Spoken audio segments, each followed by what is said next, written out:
I'm Jim Cuno, president of the J. Paul Getty Trust. Welcome to Art and Ideas, a podcast in which I speak to artists, conservators, authors, and scholars about their work.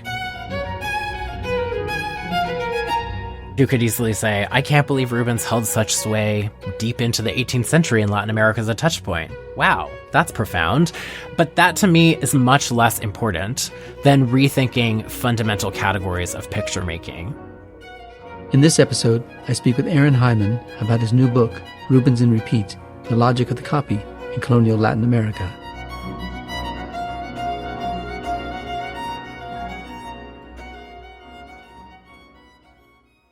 In a highly original study, Rubens in Repeat, The Logic of the Copy in Colonial Latin America, Aaron Hyman, assistant professor in the Department of the History of Art at Johns Hopkins University, argues that the works of the 17th century Flemish artist Peter Paul Rubens were well known and deeply influential in Latin America.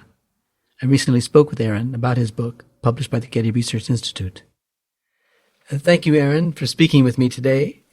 You begin your book with an account of the terms of a contract signed in 1675 by the new Spanish painter Baltasar de Echeve Rioja in the Puebla de Los Angeles. He was to reproduce two paintings by the Flemish painter Peter Paul Rubens. Set the scene for us and give us a sense of the career of the painter Echeve Rioja and the particular terms of this contract. Yeah, so we start with this commission, which to me sets out the basic terms of the book. This painter, Baltasar de Echeve Rioja, is asked to produce two paintings for the sacristy of Puebla's cathedral. And these paintings are to be copied from prints designed by Rubens that had been shipped across the Atlantic and that the patrons were supplying to this painter.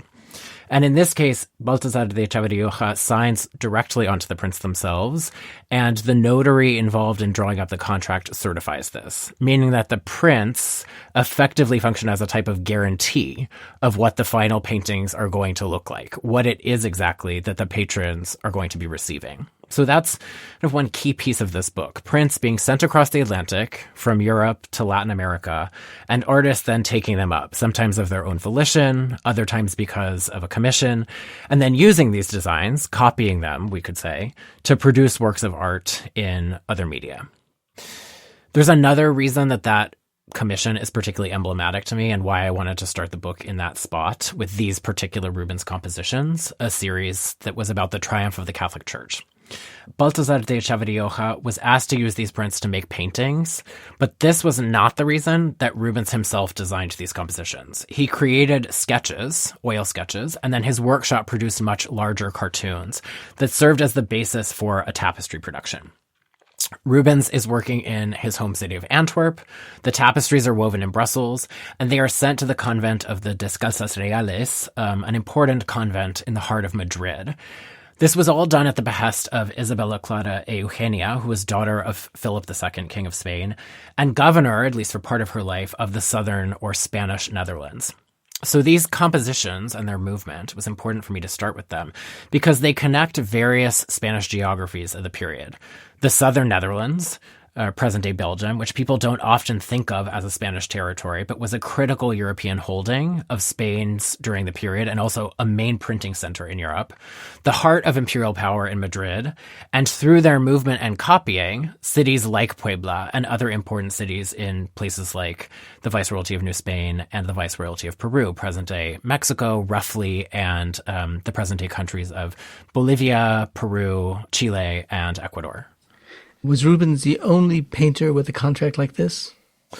No, he definitely was not alone in having his printed designs show up in such contracts with artists in the Spanish Americas from the 16th to the 18th centuries. So that is the entirety of the colonial or vice-regal period in the Spanish Americas. European prints basically were flooding, one might say, the Americas. That's being sent by booksellers, that's being put in the chests of missionaries, that's being taken with individuals crossing the Atlantic. And artists from the very well-known, like Rubens, to the very obscure or relatively obscure had material that was transmitted across the Atlantic as part of that cultural process.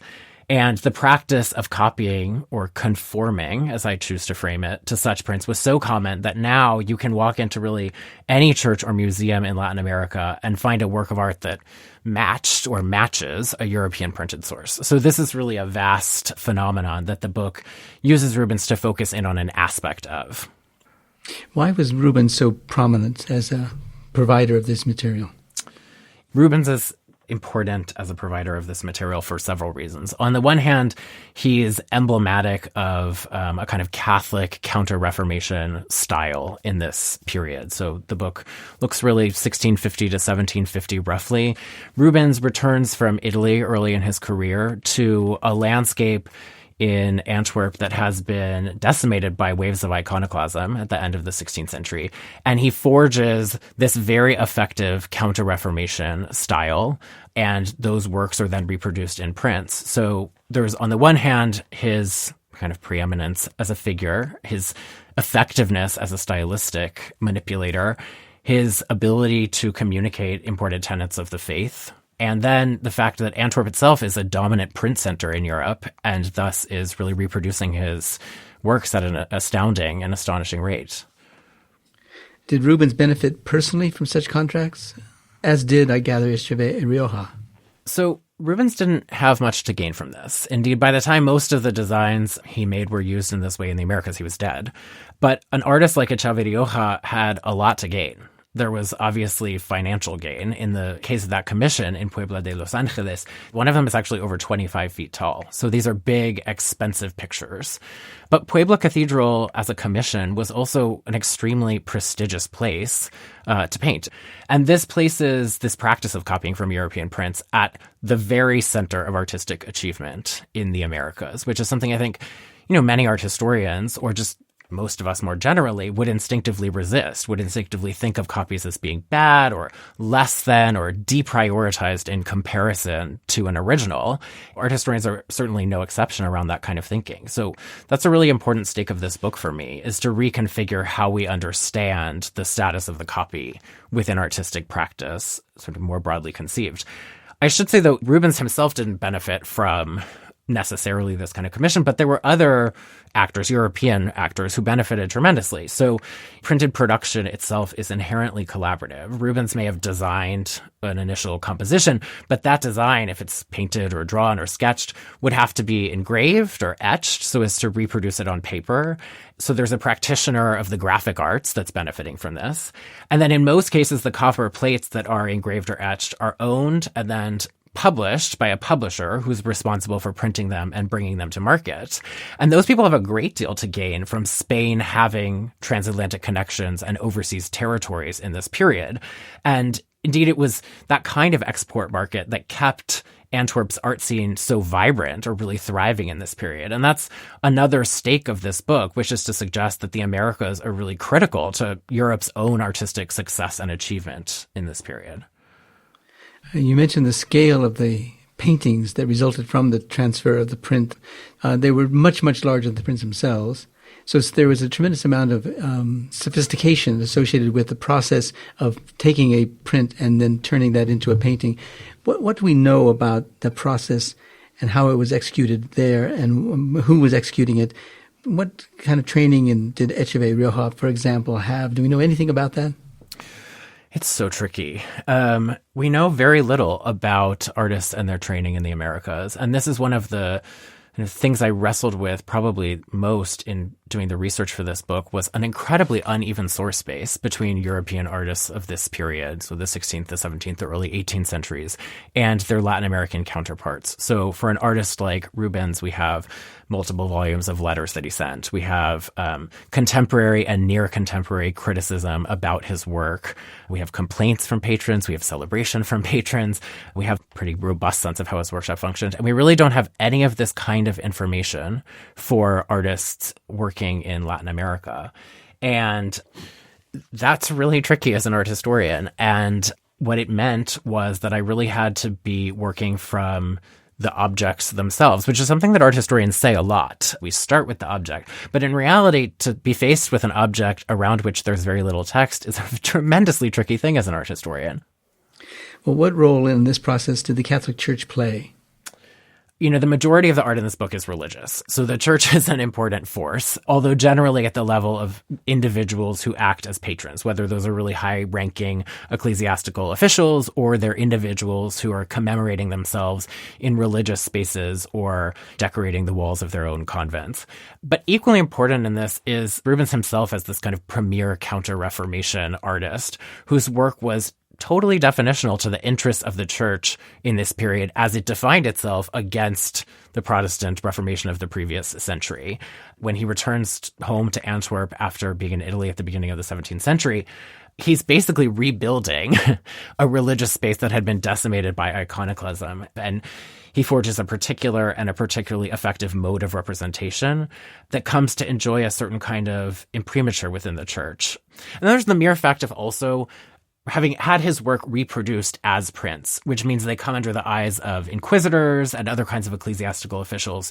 So by the time they get anywhere, let alone across the Atlantic, they've already been vouched for as doctrinally effective and seemingly correct. So I think there's another way in which Rubens benefits from the Catholic Church because of the way that it has its careful eyes trained on these kinds of artworks.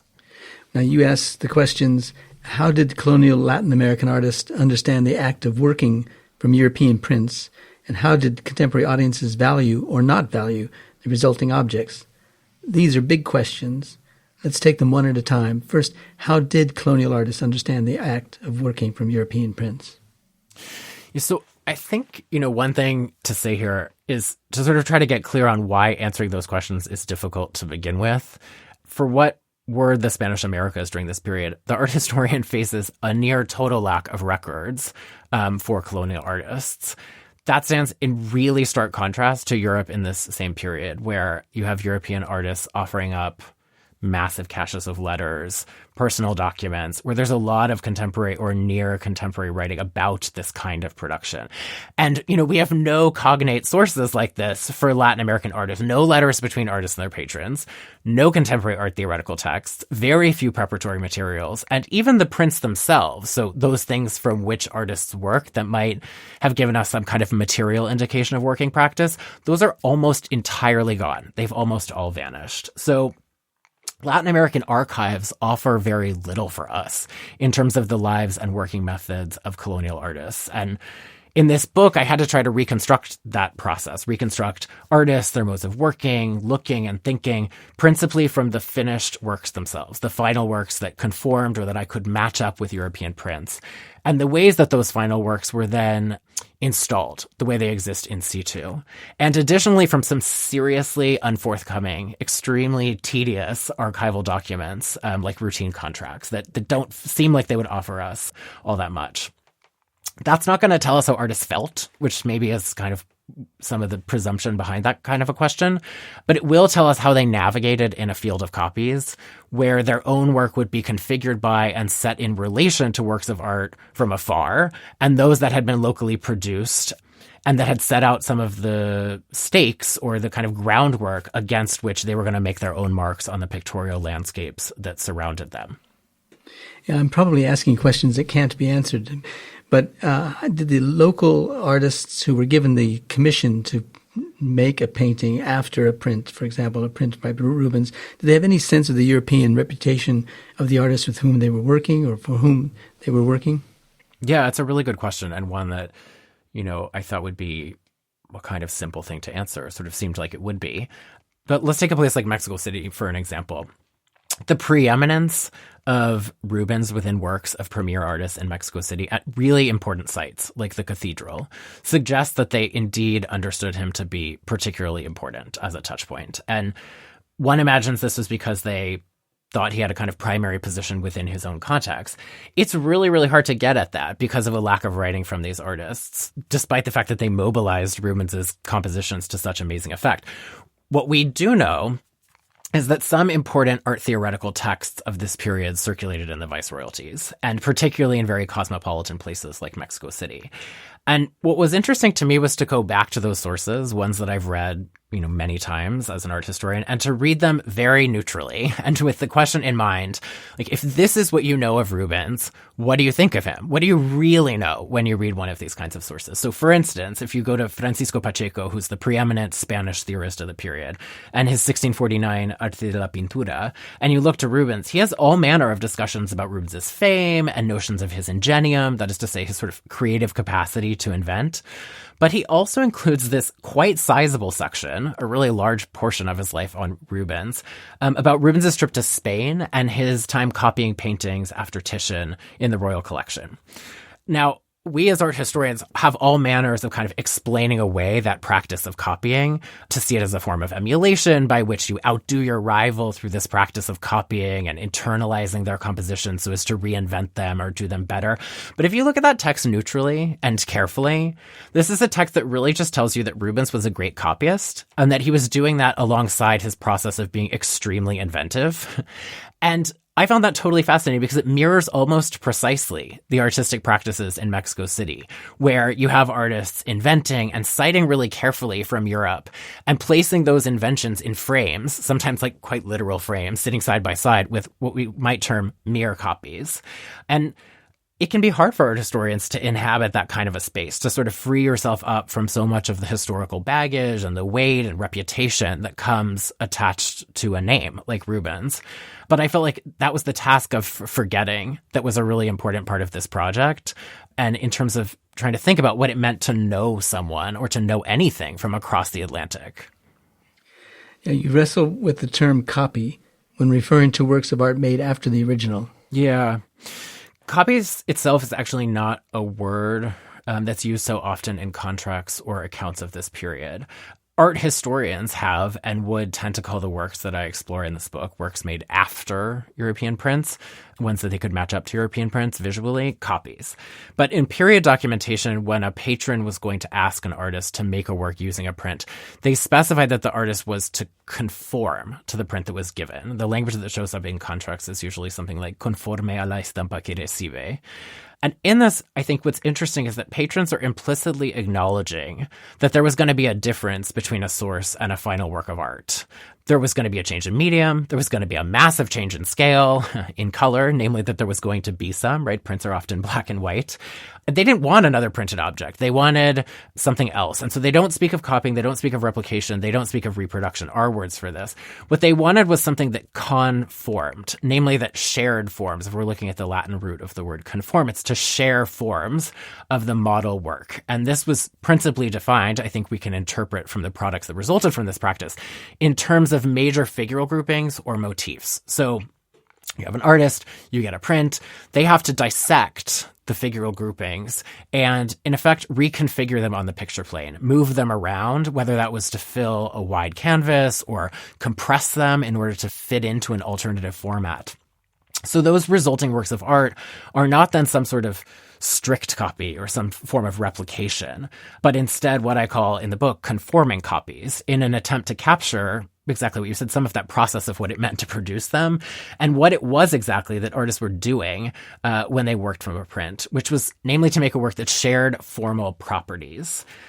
All of that said, I really wanted to keep the term copy present and intact, perhaps paradoxically, because it's been marshaled against colonial art so thoroughly to describe it as derivative, lacking in originality, to call it uninteresting, or point to it being belated, like literally that it's made after European art.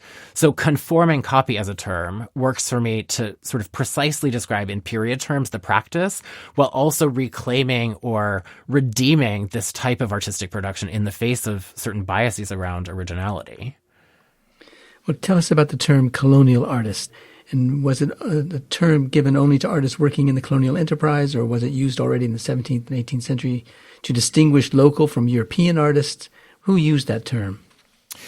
Yeah, so the colonial artist was not a term that was usually used in this period. It's a modern kind of bracket term, catch-all term to describe artists working in colonial Latin America, to kind of embrace them all. But one should understand that this was an incredibly diverse group of people who thought about and parsed their own identities in really particularized ways.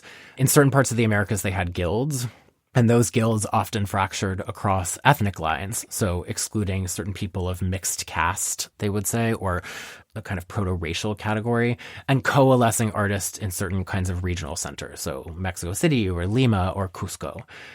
There were regional identities that could be expressed not just through guild formations, but also through the actual production of art itself. So, for instance, artists working in Mexico City in the 18th century would often sign Pinchit Mexici in Latin, or painted in Mexico, to signal a certain kind of regional pride in their own local marketplace and to create a kind of brand identity for their products. And this brand identification, if we want to call it that, was eagerly sought out by local patrons and consumers much further away. Some of these works even exported to Europe. But this sense of colonial identity, as opposed to European identity, was absolutely present in this period. And people, generally colonial subjects, not just artists, who were of Spanish blood but born in the Americas, for instance, were called criollo. And these people were barred from the highest echelons of government and of ecclesiastical administration. This is a feature of colonial life in this period. So, there are these kinds of distinctions between Europe and its colonies. And at moments, this could be turned against artists. So I have an example of this in the book, for instance. There's a very important mid-17th century artist working in Mexico City, Jose Juarez, and he was a painter who worked directly for the viceregal court and for some of the most important churches in Mexico City. So he's operating at this very elite, most elite level. When he draws up a will in 1661, he indicates that the viceroy, Juan de la Leyva y la Cerda, had commissioned him to paint 7 portraits and that he'd only been paid 100 pesos of the full sum of 600. And ultimately this results in this lawsuit where the person who was given power of attorney over the case testifies to say that they're only going to pay 200 pesos total, even though they've agreed for 3 times this sum. And he says it's because in these parts in New Spain, there's very little good painting, and he says that the Indies, they have a great lack of notable painters. So that's to say that even though Juarez is really important in New Spanish painting, and the viceregal court is itself depending on him, this court case shows that at any moment there could be a kind of bias mobilized against a quote-unquote colonial artist. So there's not a term colonial artist, but the concept is operative, and ultimately any of these artists could be caught, like Juarez, in some sort of comparison between a here and there, or between a Spain and a New Spain, or between Europe and Latin America. Now, we've been talking about paintings and prints going in one direction. Did the contract and did the fruit of the labor ever go in the opposite direction, that is, to go from the colonial Americas to the European communities? There's two-way traffic, because there are a lot of people coming from Europe across the Atlantic during this period for all manner of reasons. Governmental appointments, economic opportunities, religious missionization as part of religious orders, and then sometimes even fleeing from their own criminal behavior, getting out of Dodge, as it were. And artists are, of course, working for all of these kinds of people. And sometimes those people become permanent residents of the Americas. They stay there for the rest of their life. They have children. Other times, though, they end up going back to Europe and taking their collections with them. Well, tell us more about Cusco as a colonial center. Those of us who aren't familiar with South America, as you are, think of Mexico City as the principal place for such activity. But Cusco, of course, is an imperial center, as you said. Yeah. So, there's a real density of objects that conform to Rubens's design in Cusco. And sometimes those came directly by copying from prints.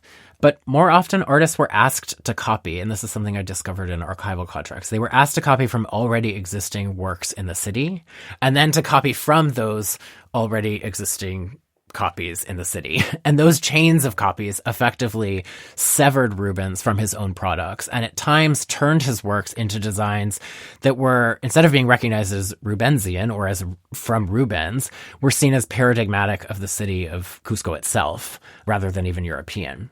So that's one piece of that story, and it's really juxtaposed in the book against Mexico City, where Rubens acts as a touchpoint across many generations of painters. But Cusco is also largely an indigenous city in this period, and that sets it apart. It's the former capital of the Inca Empire. It's situated very high up in an Andean valley. So we have a really sort of different artistic landscape there. So tell us about his painting, The Triumph of the Church Through the Eucharist, which I gather is a series of works for a cycle of tapestries, after which a set of paintings were made for the Cusco Parish Church of the Hospital de los Naturales. Yeah, so the Hospital de los Naturales is a interesting, though by no means unusual, situation in that you have a group of indigenous patrons, the lead members of a confraternity, having acquired prints of a composition, or rather compositions designed by Rubens, and presenting them to a Creole painter. So that is to say, a painter of European descent, but one living in the Americas, and asking him to then conformingly copy these prints in order to produce a cycle of paintings for their church. So that's to say, you have indigenous patrons as the driving engine of artistic production and of this specific artistic project. In the book, there's also a sort of poetic coincidence in the timing of the commission that I lay out. The patrons want these paintings in time to be installed for the celebration of Corpus Christi, an important religious festival in the city, in 1672. And Cusco at this point was on the verge of welcoming a new bishop, Manuel de Molinero y Angulo. And he was coming from Madrid, where Rubens's tapestries, the prime objects that these compositions were designed for, were on view during the Corpus Christi celebration in that city, that is, say, Madrid. So he arrives to Cusco 1 year later in 1673, and that's kind of all to say that the last time Molinero saw Rubens's tapestries in Madrid was the first year that Cusco celebrated the same religious holiday with these same Rubens compositions in the form of paintings. So you have this connection between an imperial center and a transatlantic city through the production of these artworks in the very same year. And I think it's really remarkable to imagine someone like the Spaniard Molinero arriving to Cusco and seeing these works, ones he would have known really well, already hanging there in the city. And then, moreover, to kind of complicate the story, he goes on to commission his own series of the very same pictures in the following years, meaning he's effectively taking his lead from these indigenous patrons who already had the same idea, had been desirous of having these Rubens compositions to hang in their city. What about the Descent from the Cross in Cusco and its relationship to Rubens? Yeah, so the Descent from the Cross was one of Rubens's most important compositions, and he devised it for the confraternity of the harquebusiers to be displayed in Antwerp's cathedral, where it's still present. And then prints of this composition were made, and they're sent across the Atlantic, and these are copied by painters. But in Cusco, the composition quickly came to be copied from object to object rather than from the original point, to the point that it totally saturates the market. This form of copying, when it effectively bypasses the print fairly quickly, challenges notions that Latin American artists are always copying directly from prints. That is to say, the kind of default assumption that when we are faced as art historians with a work of art in Latin America that matches a European printed composition, it must have come from artists working from a print. That's quite clearly not what's happening in Cusco all of the time. And in this alternative mode of production, the composition fairly quickly came to be seen as local, to be divorced totally from Rubens, and instead to become definitional of the local artistic landscape in Cusco. And in fact, we get cases where the Descent from the Cross is made in Cusco to be shipped to other places in the Viceroyalty of Peru, like Santiago de Chile, precisely because it was paradigmatic of the colonial artistic center of Cusco. Well, are there instances by which there is a kind of translation of Rubens into the vernacular of the South? I have some memory of being in Cusco and going to a church where there was a painting of the Last Supper, and on the table of the Last Supper there was a dish that is a Peruvian dish. That is, foodstuffs that are Peruvian. Yeah, so there was often what one could call a kind of translation or a interpolation of Latin American objects, ideas, motifs, landscapes, those kinds of things into compositions by Rubens. And that was one of the primary ways that I think art historians have looked at the ways that European compositions have been rendered quote unquote local. And one of the things for me in this book was to instead suggest that in fact, what we might consider a kind of slavish practice of copying over and over and over again, extreme repetition, that is to say, could paradoxically have the same effect, that each copy rooted a Rubens composition more thoroughly into the local artistic landscape or the local idiom at every step. And that's really what the Cusco case shows us, is that when you get the Descent from the Cross echoing across the Andean hills in 50 different versions or 100 different versions, it comes to signify Cusco as much as anything else. Yeah, that's fascinating. Now, who was Cristobal Villalpando, and what is his role in the story? Yeah. At the time he was working, Villalpando was the most important painter in New Spain, by far. Some really might compare him to Rubens in this way. He has a kind of bravura style of loose brushwork, a particular pictorial intelligence. He's receiving commissions from all the kind of quote-unquote important places. And he's also really engaged with Rubens and the broader canon of European visual material that he was receiving in printed form in Mexico City, where he was based. He produces some of the most important pictures for the most important spaces in New Spain, Mexico City's cathedral, Puebla's cathedral, where the book starts.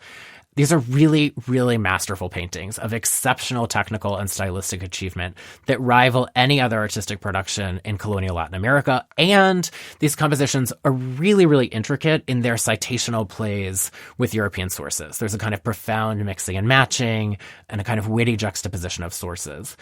But at the same time, Villalpando produced what we might now call just copies or conforming copies, and often in those very same, very important spaces. In fact, he's on the cover of the book, which the Getty designed really cleverly as a split image. Half of the cover is the print source, an assumption of the version by Rubens, and half is the Villalpando painting on the other side, because so close is the match between them that you can kind of lay them on top of one another. So he's a figure who really challenges presumed hierarchies then about originality and technical achievement and the space of the copy within that kind of artistic practice, because he's working at the highest echelons and then also copying. Yeah, forgive me for asking this question a number of times, but I'm just interested in how it is that we know about the training of these artists who are indigenous artists or local artists. For example, Juan Rodriguez Juarez and his relationship to the early years of Mexico City's academy and neoclassical paintings. So there was an academy there somewhere. What do we know about that practice of training an artist? It's a super interesting question. My answer to this question probably isn't going to please most people, but or it's not going to please everyone. Juan Rodriguez Juarez was effectively the most important painter in Mexico City in the early 18th century. And he continues this kind of game of citational practice that Villalpando and other artists of the previous generation had set up in Mexico City. And specifically in this book, I focus on the space of the Cathedral of Mexico City. He's often also singled out as being the founder of a supposed artistic academy in Mexico City. And to my eyes, there is extremely, extremely scant evidence that such an academy, in fact, ever existed. And one of the more controversial claims of the book is to suggest that, in fact, it didn't. And that the legal petitions we have on the part of these artists to try to get official recognition were actually an attempt to forge some sort of alternative to the Guild of Painters in Mexico City, which had become impotent by the early part of the 18th century in legally protecting these artists. So there's, to me, this sort of disturbing impulse in colonial Latin American art history, which is to want Latin America to match up to what Europe deemed its important achievements and its own important institutions in this period. And I feel like this is a really good example where we have these references to an academy, and the natural reaction is to sort of say, look, they had it too in Latin America. It wasn't just Europe. Latin America was up to date, and they wanted these same institutions, and they founded them. And I do think that they were up to date, but that their reaction was not just going to be one of mere imitation and matching up to what they knew Europe had, to what they knew of Europe. So part of the claim here is that they knew full well about Europe's academies and academic discourses, but that they mobilized that sort of knowledge to totally different ends, which in this case was for legal protection around selling their goods in the marketplace of Mexico City, the place where they actually worked and where these issues were really important and mattered to them. That unfortunately doesn't tell us about their artistic training, though. To disqualify the academy as a mode is to then say, well, how else can we get at this training? And that is a quite tricky matter. Now, toward the end of your book, you examine the copy as the work of the original. What did you mean by that? So this question is really at the heart of an entire chapter of the book. It traces one particular composition that's designed by Rubens, the so-called Austro-Seraphic Heavens, through both the Viceroyalty of New Spain and the Viceroyalty of Peru. It's a composition that has been really puzzling to scholars who were solely focused on European art or to Rubens specialists. And part of the goal of this chapter was to answer some key questions about this composition using Latin American reception. There's basically no information about this particular composition, its commission or its use, that has come to light in Europe. And this, despite the fact that it's an allegory featuring the kings of Spain, both past and present, and the Franciscan order, so the crown's preferred or favored religious sect. In Latin America, though, it was used to make all manner of objects. And these were not just strict or conforming copies, but rather these really complicated elaborations of what was already a complicated allegory. So pictures and sculptures that took features of the composition as springboards to dwell on related matters. So using these objects, I argue that we can come to understand Rubens's design as having been intended as the top portion of what is called a thesis print. So that requires explaining a little bit what a thesis print is. A thesis print was a kind of print that was made to be used at thesis disputations, which were these capstone events of a completed course of doctoral study. They often served as invitations to the event itself, or they were left on the seats of audience members, and they featured as the key focal point for the person who was the key participant in the defense. They had two parts. One was visual, and below was textual. These were often printed on separate sheets. So let's say the Rubens print above, and then a series of theological stipulations below.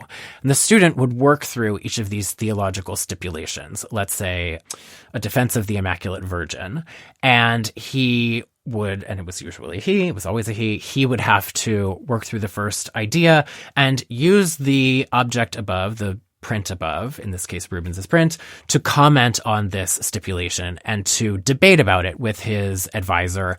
And the audience, who had these prints in hand as well, could jump into this debate, effectively creating a kind of forum for discussion around these matters. And what's interesting to me is to sort of think about this broad group of artists and patrons in the New World effectively as participants in something akin to a thesis disputation, which is to say, commenting on aspects of the composition, drawing out certain key elements, relating it to other theological precepts that they were going to add into the composition or swap out for one of its components. They were effectively working through the logic of that print in much the way that an audience would in a thesis disputation. So when I say that the copy is the work of the original, I mean that these objects taken together effectively fulfill the promise or the potential that's built into this very particular kind of object, the thesis print, that demanded an audience that was clever enough to exploit it and to think with it to kind of move in other directions. And that by doing so, they prove the function of this original work by Rubens, something that scholars have not been able to settle methodologically or in any kind of evidentiary way in any other way. And I just want to pause on that point because it's related to another main stake of this book for me. I always wanted to try to answer this question. What does Latin American art bring to bear on the study of European art in this period, which has so long walled itself off from art produced in other parts of the world? And that's a really tricky question to answer, but this to me was one way of getting at it. And so this chapter is really trying to suggest that Latin America offers a key to Europe here, or at least to this particular European artwork, and that staying in Europe alone is at times wholly insufficient to telling the history of Europe's own artworks and some of its most important artists. Now, the last chapter of your book is provocatively titled, Rubens Works Miracles in New Spain. Tell us why that title. Yeah. There's a really interesting and distinctive figure that Rubens devises. It's a figure of St. Francis kneeling and balancing these large 3 orbs on his shoulders. And it's devised as part of a broader, more complicated allegory about devotion to the Virgin of the Immaculate Conception. But in New Spain, this figure is alighted upon by artists, and he's excised alone from the print and rendered as a statue base that in turn supported other sculpted figures that were placed atop it. Now, in 2 cases, sculptures of the Virgin Mary are placed on the topmost orb of a kind of triangular or pyramidal stack that he is balancing on his shoulders. And these sculptures that are placed on him are sculptures that are deemed miracle working. Like many miracle-working objects in the Catholic world in this period, copies were then made of those miracle-working statues, and these circulated broadly. And these copies were really fundamental for Catholic worship because they were thought to carry some of the fundamental power of the original object. That is, the copies of miracle-working objects could also themselves perform miracles by transmitting some of the numinous power of the originary object. Now, when copies of these 2 miracle-working statues of the Virgins are made, they included Rubens's distinctive figure of St. Francis that had been made to act as a mere base or pedestal to elevate these figures. And through that reproductive process, through the process of copying, Rubens's figure was effectively pulled in to the miraculous potential of these virgins. Rubens's Francis, as much as the figure of the Virgin herself, came to be seen as constitutive of the miracle-working original. That is like Rubens's very figure designed in Antwerp, not for this purpose at all, came to be seen to have a miraculous potential. And that matters to me in terms of thinking about copies and originals for another reason, which is to say that the book is mostly about a move of compositions from Europe to Latin America, where you have European prints that become paintings or sculptures or relief carvings in Latin America. So print in Europe, other media in Latin America. What's really remarkable in this case is that Rubens's figure, printed at Antwerp, after being made into these statue bases in New Spain, he then gets returned back to print in the form of these miracle-working groupings. And then that Latin American print is forwarded on around the Viceroyalties to be copied again in other media for the purposes of extending this miraculous potential that is now embedded within the figures of this group. Now, your book teases out the complexity of this relationship between Europe and the colonial world in the Americas in such a sophisticated way. You conclude by saying that the challenge of the global should be one of ontology, not just temporality, and in tightly entwining categories, often thought of as schematic or even binary, the range of objects explored here renders those same categories or these same categories functionally non-definitional. Now, that's a big mouthful of words and a great number of concepts entwined in with these words. Tell us what you meant by that. Yeah, let me just try to break that down to something more manageable. Those are big words. The proposal of this book is that it's not just enough to extend timelines or extend the timelines on which we think about the relationship of European art and the geographies to which it was closely connected or came to be closely connected. That always just puts Latin America after, by suggesting we should consider some sort of longer durée or consider Rubens's influence as more extended than we had previously thought it to be. In the case of my book, you could easily say, I can't believe Rubens held such sway deep into the 18th century in Latin America as a touchpoint. Wow, that's profound. But that to me is much less important than rethinking fundamental categories of picture making, which we could consider their kind of ontological conditions, which is to say the copy, the original, a miracle working object, the notion of authorship, what those things even are, and not just when they happen or where they happen. So the goal of the book is to kind of look back down the chain in the opposite direction and ask, how stable were those categories really to begin with? And I think if there were some hopeful use of my book, it would be not just to sort of look at this historical phenomenon of a transmission of pictorial material from Europe to Latin America, but also to look back at Europe and see it slightly estranged from the vision we normally have of it. And also that I would guess that you emphasize the kind of dynamic relation between Europe and South America, so that it's not just in one single direction, it's multiple directions, it's simultaneous and so forth. Yeah, absolutely. And that happens at the level of objects moving at both directions, but I think it needs to also happen at the level of art historical practice, where we're looking in both directions and where Latin Americanists understand they have something quite profound to gain by knowing Europe's traditions deeply, but also that Europeans feel that there's a kind of necessity to grapple with Latin America and the colonial relationship that undergirded so much of the art that was produced in this period. Well, Aaron, this is a challenging and highly original thesis which throws new light on the relationship between the art of Rubens and that of the Spanish Americas. I want to thank you for the book itself, of course, but I want to thank you also for spending time with us talking about it here at the Getty and for helping us navigate this fascinating and complex story of cultural exchange. Thanks, Jim. It was really my pleasure.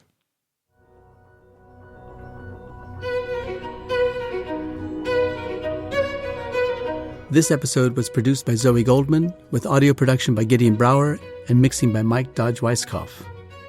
Our theme music comes from the Dharma at Big Sur, composed by John Adams for the opening of the Walt Disney Concert Hall in Los Angeles in 2003. It is licensed with permission from Hendon Music. Look for new episodes of Arts and Ideas every other Wednesday. Subscribe on Apple Podcasts, Spotify, and other podcast platforms. For photos, transcripts, and more resources, visit getty.edu/podcasts, or if you have a question or an idea for an upcoming episode, write to us at podcasts@getty.edu. Thanks for listening.